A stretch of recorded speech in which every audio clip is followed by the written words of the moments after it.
नमस्कार साथियों, आप सभी का स्वागत है आपके YouTube channel RVSE school online classes में।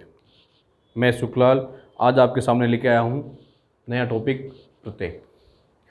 प्रत्यय एक अपने 2 नंबर का टॉपिक है इस बार क्लास 10 के अंदर, और सभी क्लासों में प्रत्यय और उपसर्ग ये महत्वपूर्ण चीज़ होती है। आज हम पढ़ेंगे प्रत्यय।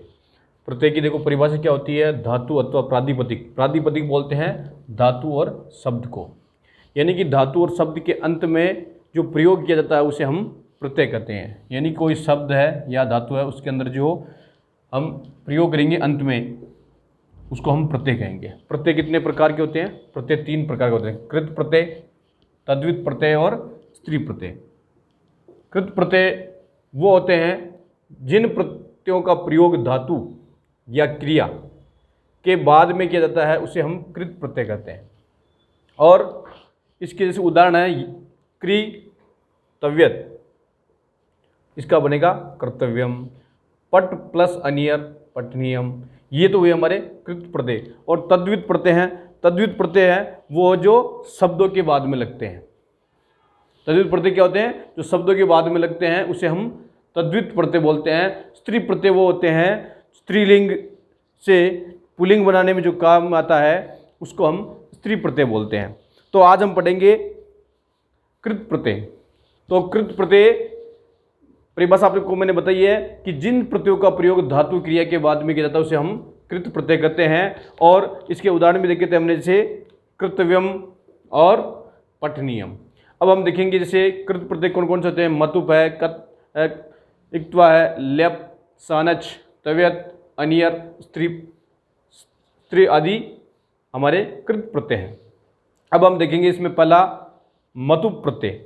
मतुप प्रत्यय का जो प्रयोग होता है वो होता है वह इसका, इस अर्थ में प्रयुक्त होता है। ये मतुप प्रत्यय का जो अर्थ क्या होगा, किस अर्थ में होगा, वह होगा वह इसका है, इस अर्थ में।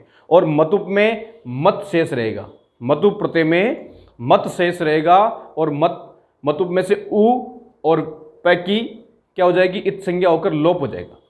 और प्रत्यय में पुल्लिंग के जो रूप है वो भगवत के समान चलेंगे, स्त्रीलिंग में गीप के समान और नपुंसकलिंग में जगत के समान चलते हैं। तो ये हमें याद रखना है। और इसके उदाहरण द्वारा हम और समझ लेते हैं कि क्या चीज कैसे आएगी। जैसे धन प्लस मतुप, धन प्लस मतुप बराबर धनवत, ये तो हो गया नपुंसकलिंग का रूप। और पुल्लिंग में क्या बनेगा, धनवान और धनवती। स्त्रीलिंग में क्या बनेगा, धनवती। जैसे हम हिंदी में पढ़ते हैं धनवान धनवती, गुणवान गुणवती, रूपवान रूपवती, उसी प्रकार संस्कृत में भी एक लिंग और चलता है वो है नपुंसकलिंग। तो नपुंसकलिंग में बनेगा धनवत। इसी प्रकार आगे देखते हैं गुण प्लस मतुप, गुण प्लस मतुप गुणवत, क्या बन गया, गुणवत। फिर बन गया पुल्लिंग में गुणवान, फिर बन गया गुणवती, गुणवती। इसी प्रकार हम आगे देखेंगे उदाहरण रूप प्लस मतुप रूपवत, रूपवान पुल्लिंग के अंदर बन गया और स्त्रीलिंग में बन गया रूपवती। इसी प्रकार हम एक देखते हैं महत्वपूर्ण उदाहरण है श्री, श्री प्लस मतुप, श्री प्लस मतुप नपुंसकलिंग में बनेगा श्रीमत, पुल्लिंग में बनेगा श्रीमान और स्त्रीलिंग में बनेगा श्रीमती। इसी प्रकार एक और उदाहरण है मधु प्लस मतुप, मधु प्लस मतुप मधुमत, और पुल्लिंग में बनेगा मधुमान और स्त्रीलिंग में बनेगा मधुमती। इसी प्रकार हम इसके हमने 5 उदाहरण देखे हैं। और इसमें सबसे इंपॉर्टेंट चीज है वह है इसका अर्थ और मत शेष बचेगा। इसी प्रकार हम अब अगला पढ़ेंगे दूसरा प्रत्यय अब तुमन प्रत्यय। तुमन प्रत्यय का प्रयोग के लिए अर्थ में किया जाता है। किस अर्थ में किया जाता है? के लिए अर्थ में किया जाता है। और तुमन में तुम शेष बचता है। शेष क्या बचता है? तुम शेष बचता है। जैसे दा प्लस तुमन बराबर दा तुम। अब इसके और उदाहरण देखते हैं जिससे हमें क्लियर हो जाएगा कि तुमन प्रत्यय में क्या शेष बचता है और किसका लोप होता है। अब हम देखेंगे हस प्लस तुमन, हस प्लस तुम बराबर हसी तुम। इसमें इकारांत इक का आगमन हुआ है इसलिए हसी तुम हुआ है। पट प्लस तुमन पटी तुम, इसमें भी इकारांत का आगमन हुआ। ज्ञा प्लस तुमन ज्ञा तुम। इसमें देखो यहाँ पर एक शब्द के रूप में धातु है ज्ञा प्लस तुमन बराबर ज्ञातुम। नी प्लस तुमन, इसका गुण हुआ नेतुम। गम प्लस तुमन, गंतुम। पा प्लस तुमन, पातुम। इसी प्रकार अन्य उदाहरण देखते हैं। खाद प्लस तुमन बराबर खादितुम। स्ता प्लस तुमन बराबर स्तातुम। ये इसके उदाहरण हो गए। अब देखते हैं हम अगला, इक्तवतु। इक्तवतु प्रत्यय है जिसमें आधा क, कत्वतु बोलते हैं कई, कत्वतु कत्वतु नहीं होता है, इक्तवतु होता है। इक्तवतु प्रत्यय में त्वत शेष रहता है और त्वतु प्रत्यय का प्रयोग कृतवाच्य किसमें होता है? कृतवाच्य। देखो, कर्तवाच्य और क्रमवाच्य, एक होता है कृतवाच्य, एक होता है कर्मवाच्य।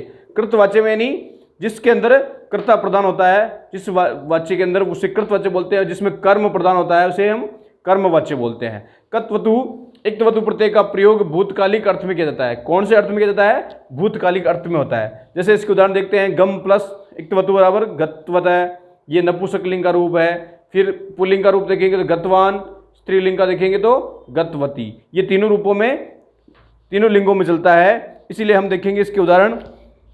पट प्लस इक्तवतु, पट प्लस इक्तवतु पठित्वत। नपुंसकलिंग में क्या होगा? पठित्वत। पुल्लिंग में होगा पठितवान, स्त्रीलिंग में होगा पठितवती। इसी प्रकार अगला उदाहरण देखते हैं। दृश्य, दृश्य प्लस इक्तवतु बराबर दृष्टवत। नपुंसकलिंग में क्या होगा? दृष्टवत। पुल्लिंग में क्या होगा? दृष्टवान। और स्त्रीलिंग में होगा दृष्टवती। इसी प्रकार अगला उदाहरण देखते हैं। ज्ञा प्लस कत्वतु, ज्ञा प्लस इक्तवतु। कत्वतु बार बार आता है लेकिन इसका उच्चारण होता है इक्तवतु। ज्ञा प्लस इक्तवतु बराबर ज्ञातवत, ये नपुंसकलिंग का रूप होगा। ज्ञातवान पुल्लिंग का होगा, ज्ञातवती स्त्रीलिंग का होगा। इसी प्रकार अगला उदाहरण है। लिख प्लस इक्तवतु लिखितवत। नपुंसकलिंग में लिखितवत होगा, पुल्लिंग के अंदर लिखितवान होगा और स्त्रीलिंग के अंदर लिखितवती होगा। इसी प्रकार हमने दो और प्रत्यय देखे, तुमन और इक्तवतु। अब हम देखते हैं अगला, अब पढ़ेंगे हम लेप प्रत्यय। लेप प्रत्यय में ये शेष बचता है। क्या शेष बचता है? यह शेष बचता है। और लेप प्रत्यय का प्रयोग कर या कर के अर्थ में प्रयुक्त होता है। इसका अर्थ किसमें होता है? कर और कर के में। धातु से पहले उपसर्ग हो तो लेप प्रत्यय का प्रयोग कर के अर्थ में करते हैं। इसमें देखो, सबसे पहले धातु से पहले उपसर्ग मिलेगा और उपसर्ग के बाद में जो धातु होगी उसके बाद में क्या लगेगा? लेप प्रत्यय। अगर उपसर्ग नहीं होगा तो वहां पर कौन सा प्रत्यय आ जाएगा? त्वा प्रत्यय आ जाएगा। कौन सा प्रत्यय आ जाएगा? त्वा प्रत्यय आ जाएगा। तो अब इसके उदाहरण देखते हैं। सम प्लस अस, अस को जैसे रूप देखते हैं भू रूप बनता है, तो क्या बन गया? लेप प्रत्यय लगाने पर संभूय। और आ प्लस गम धातु प्लस लेप प्रत्यय करने से क्या बन गया? आगत्य। क्या बन गया? आगत्य। उसी प्रकार सम उपसर्ग पठ धातु लेप प्रत्यय करने पर क्या बनेगा? समपठ्य। समपठ्य। आ प्लस दा धातु लेप प्रत्यय क्या रूप बनेगा? आदाय। आदाय। और इसी प्रकार हम अब अगला देखते हैं त्वा प्रत्यय। त्वा प्रत्यय में त्वा प्रत्यय का प्रयोग करते समय कर या कर के अर्थ में किया जाता है। और त्वा प्रत्यय में त्वा शेष बचता है। क्या शेष बचता है? त्वा शेष बचता है। और त्वा शेष बचेगा और अगर उपसर्ग नहीं होगा तो त्वा आएगा, उपसर्ग होगा तो लेप प्रत्यय आएगा। तो इसके उदाहरण देखते हैं। पट प्लस त्वा बराबर पठित्वा। श्रुत प्लस त्वा श्रुत्वा। हस प्लस त्वा हसित्वा। इसमें उपसर्ग नहीं होने की वजह से प्रत्यय क्या लगा? त्वा प्रत्यय। लिख प्लस त्वा बराबर लिखित्वा। इसी प्रकार अगला उदाहरण देखते हैं हम। दृश्य प्लस त्वा बराबर दृष्टवा। और ज्ञा प्लस त्वा बराबर ज्ञातवा। ये है अपना त्वा प्रत्यय। और ऊपर वाला था लेप प्रत्यय जिसमें उपसर्ग पहले लग रहा था। अब हम देखेंगे इक्त प्रत्यय। क्या देखेंगे? त प्रत्यय। इक्त प्रत्यय में तय शेष बचता है। क्या शेष बचता है? ओनली तय शेष बचेगा। और इक्त प्रत्यय का प्रयोग कर्मवाच्य और भाववाच्य में किया जाएगा। जैसे हमने देखा था पहले तुमन प्रत्यय, वो था कृत्रिवाच्य के अंदर। वो किसमें था? कृत्रिवाच्य में था। लेकिन ये होगा कर्मवाच्य जिसमें कर्म की प्रधानता होगी। और भाववाच्य जैसे अपन पढ़ते हैं ना, जैसे तो भाववाच्य होगा और उसके अंदर इसका प्रयोग होगा। तो प्रत्यय का प्रयोग भूतकालिक अर्थ में किया जाएगा। किस में किया जाएगा? भूतकालिक अर्थ में। नहीं, जो भूतकालिक घटना होगी उसमें किया जाएगा। जैसे गम प्लस तय बराबर गतय। गतय यानी गया या गया होगा, गया था, भूतकालिक क्रिया होगी। पत प्लस तय बराबर पतितय, गिर गया या गिरा हुआ। वच प्लस तय, वच में क्या हो जाएगा, व का उ आदेश हो जाता है, इस कारण ये क्या बनेगा, उक्त है। उक्त है बनेगा क्त प्रत्यय लगने से वच धातु में। पट प्लस तय बराबर पठित है, यानी कि पट धातु में क्त प्रत्यय लगने पर क्या बनेगा, पठित है। इसी प्रकार हम देखिए हमने लप प्रत्यय देखा, त्वा प्रत्यय देखा और इक्त प्रत्यय देखा। इसमें जैसे उपसर्ग लगेगा, इसमें बिना उपसर्ग के आएगा और इसमें ये कर्मवाच्य और भाववाच्य रूप में होगा। हम अब देखेंगे अगला प्रत्यय, अब पढ़ेंगे हम स्त्री प्रत्यय। स्त्री प्रत्यय, स्त्री प्रत्यय का प्रयोग किसी कार्य को करते हुए किया जाता है, किसी कार्य को करते हुए किया जाता है। स्त्री प्रत्यय का प्रयोग परस्मैपदी धातु में, पहले हमने जैसे पढ़ा आएगा आत्मनेपद, तो परस्मैपदी धातु के साथ किया जाता है। जैसे हम पढ़ते हैं ना, भू धातु से बनता है भवती, भवती भवतः भवंती। उसी प्रकार कौन धातु आएगी, भू धातु, हस धातु। इसी प्रकार हम देखेंगे कि स्त्री प्रत्यय का अत शेष बचता है। क्या शेष बचता है, अत शेष बचता है। तो इसके उदाहरण द्वारा हम समझते हैं, गम प्लस स्त्री बराबर गच्छत। पुल्लिंग के अंदर क्या बनेगा, गच्छन। स्त्रीलिंग के अंदर बनेगा गच्छन्ति और नपुंसकलिंग के अंदर बनेगा गच्छत। पच धातु के अंदर स्त्री प्रत्यय लगाने पर पचत बनता है और पचत शब्द आएगा अपने सामने, और इसका जब हम पुल्लिंग में देखेंगे तो पचन, स्त्रीलिंग में पचंती और नपुंसकलिंग में पचत बनेगा। लिख धातु का स्त्री प्रत्यय लगाने पर लिखत बनेगा, और इसका हम जब पुल्लिंग में प्रयोग करेंगे तो क्या बनेगा, लिखन, और स्त्रीलिंग में लिखंती और नपुंसकलिंग में लिखत बनेगा। और इसी प्रकार हम देखेंगे नी धातु के अंदर लगाएंगे स्त्री प्रत्यय तो नयत बनता है। क्या बनता है, नयत। नी के अय आदेश होगा और स्त्री प्रत्यय में तय बजेगा तो क्या बनेगा, नयत।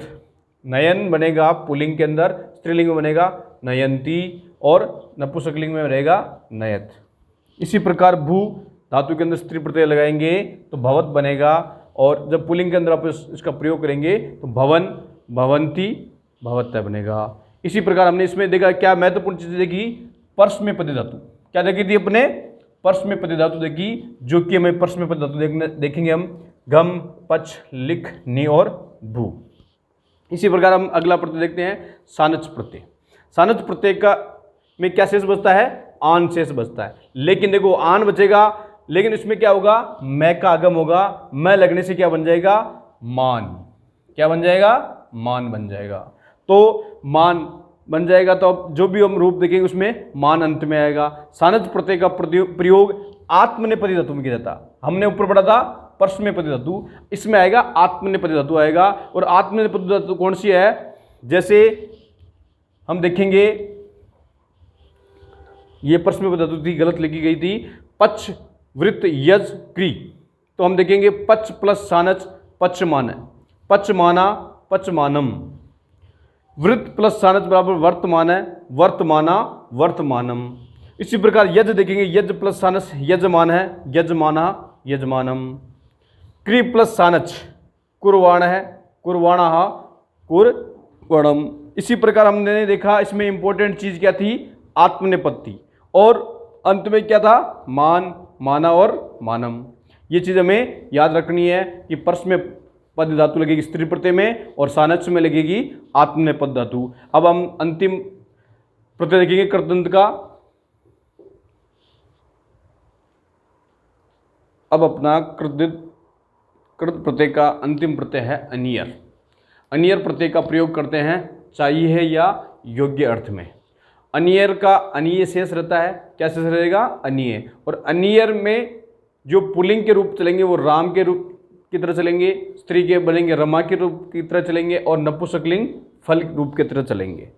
तो हमें ये इससे ज्ञात हो गया कि जिसका जो बनेगा रूप वो इसके अनुसार ही चलेगा। तो जैसे अपने पहला उदाहरण देखिए, भू प्लस अनियर भवनीय, भवनीया भवनीयम। इसी प्रकार क्री प्लस अनियर करणीयम, करणीया करणीयम।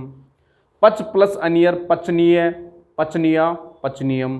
पट प्लस अनियर पठनीय, पठनीया पठनीयम। इस प्रकार आज हमने ये इस क्लास के अंदर प्रत्यय का पहला पार्ट देखा, कृत प्रत्यय। और कृत प्रत्यय के हमने जो भेद देखे उन सभी के उदाहरण में हमने देखे। इससे हमें ये महसूस होने लग जाएगा कि हमने पढ़ा है वो हमें आ रहा है और उसके उदाहरण के द्वारा हमें समझ में भी आया होगा, ये निश्चित मेरा वादा है। अब कल की क्लास में देखेंगे हम तद्धित प्रत्यय और स्त्री प्रत्यय। तब तक के लिए जय हिंद, जय भारत, जयतु संस्कृतम, जयतु भारतम।